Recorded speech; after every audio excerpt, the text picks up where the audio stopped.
It was within his executive authority to do that. He is the executive of the executive branch, and therefore he has the power to fire anyone within the executive branch that he... Buckle up, this wasn't your average press briefing.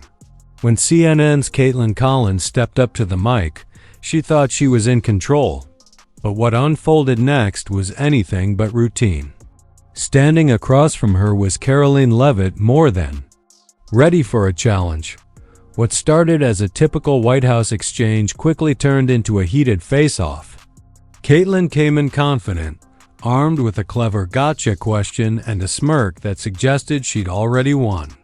But what she didn't expect was that Karoline had come fully prepared, ready to flip the script and take control of the room. Who advised the president on the legality of telling government agencies that they don't have to spend money that was already appropriated by Congress? Well, as the OMB memo states, this is certainly within the confines of the law. So White House counsel's office believes that this is within the president's power to do it, and therefore he's doing it. Okay, so they disagree with lawmakers who say that they don't have the power to freeze this funding. Again, I would point you to the language in the memo that clearly states this is within the law. And all that happened on Friday night. The administration fired several inspectors general without giving Congress the 30-day legally required notification that they were being fired. I think only 2 were left at DHS and the DOJ. And then yesterday we saw several prosecutors, I believe 12, fired from the Justice Department who worked on the investigations into the president. As you know, they are career prosecutors, therefore they are afforded civil service protections. How is the administration deciding which laws to follow and which ones to ignore? So it is the belief of this White House and the White House counsel's office that the president was within his executive authority to do that. He is the executive of the executive branch, and therefore he has the power to fire anyone within the executive branch that he wishes to. There's also a case that went before the Supreme Court in 2020, Scala Law LLC versus the Customs, Bureau Protection. I would advise you to look at that case, and that's the legality that this White House was resting on. You're confident that if they bring lawsuits against you, the prosecutors who were fired, that they will succeed? We will win in court, And yes. did he personally direct this, given they worked on the classified documents investigation and the election interference investigation? This was a memo that went out by the Presidential Personnel Office, and the president is the leader of this White House, so yes. Fasten your seatbelts, because what started as a routine White House press briefing turned into an unexpected showdown. CNN's Kaitlan Collins came in ready, question in hand, confident she'd catch her opponent off guard. But standing across from her was Karoline Leavitt, sharp, composed, and more than prepared. As Kaitlan delivered her pointed question with a calculated smirk, the room held its breath. But instead of a fumble, Karoline fired back with a fierce and focused response. She didn't just defend herself, she flipped the entire exchange, turning the pressure right back onto Kaitlan. It wasn't just a response, it was a masterclass in staying calm under fire. The reaction? Instant and overwhelming. Within minutes, the clip exploded online. Social media lit up with reactions, hot takes, and hashtags. Viewers debated the moment fiercely, with many calling it a turning point for both women's public perception. This wasn't scripted. This wasn't polished. This was raw, live journalism where every second counts and there's no safety net. Karoline's cool-headed rebuttal caught everyone by surprise, while Kaitlan's shaky follow-up only fueled the fire. Stick around. We're about to break down this moment frame by frame and uncover the layers of media strategy, unexpected twists, and public fallout that followed.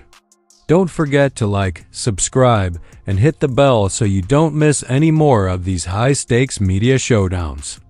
Because trust us, this is just the beginning. Have been labeling President Trump a to democracy for the better half of 10 years. Let's talk about how they have compared him to one of the worst mass in the history of the world, and that Kamala Harris and Joe Biden weaponized the court system and the justice system in this country against Donald Trump in an attempt to imprison him. He sat through a courthouse for 7 weeks this past year, and the Democrats were hoping he would go to jail for it. That is real political that has led to 2 heinous attempts on President Trump's life that, by the grace of God, he was able to escape, and he is here with us today. So yes, President Trump knows a little bit about political because because he's experienced it himself, and talking about the tragic realities of war that Liz Cheney and her father Dick Cheney have got this country into is not political.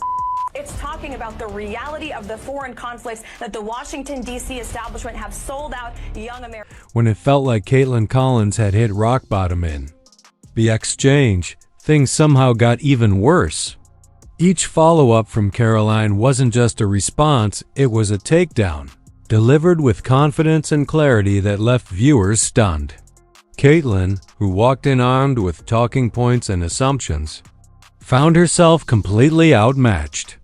Her attempts to regain footing only made the gap in preparation more obvious. Viewers could feel the shift. What started as a routine press moment quickly transformed into a defining media spectacle. Even CNN's own production team seemed uncomfortable, visibly shaken by how far off-script things had gone.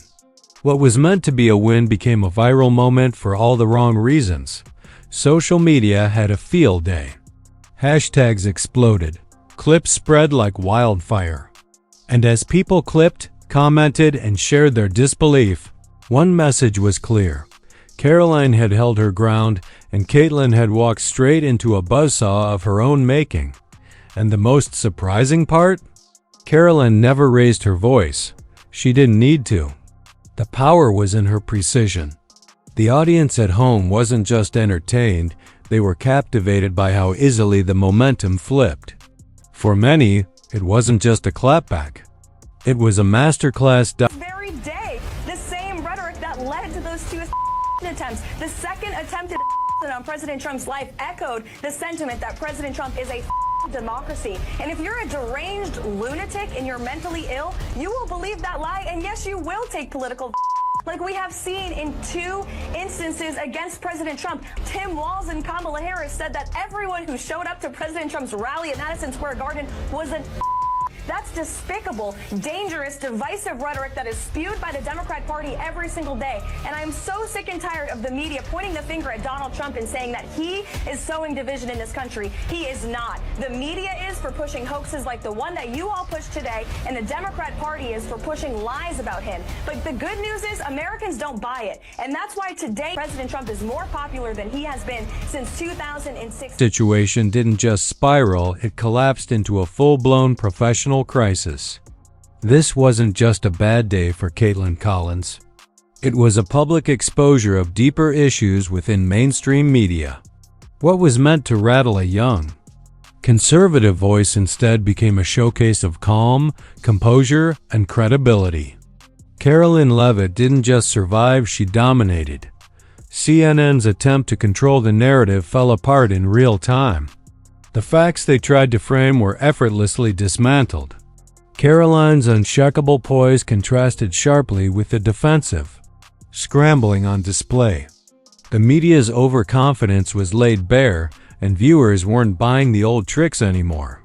Now, CNN is left trying to pick up the pieces, while Kaitlan faces a wave of public doubt and internal blowback. Meanwhile, Karoline's standing has only grown, becoming a symbol of standing firm against bias and spin. This moment wasn't just a personal victory, it felt like a shift in the culture of political discourse. So, here's where we turn it over to you, our sharp, engaged audience. Was Karoline's retort the boldest clapback we've seen this year? Did Kaitlan's misstep expose something deeper about CNN and the current state of journalism? And where does mainstream media go from here? Can trust ever be fully restored? Drop your thoughts in the comments, we read them all.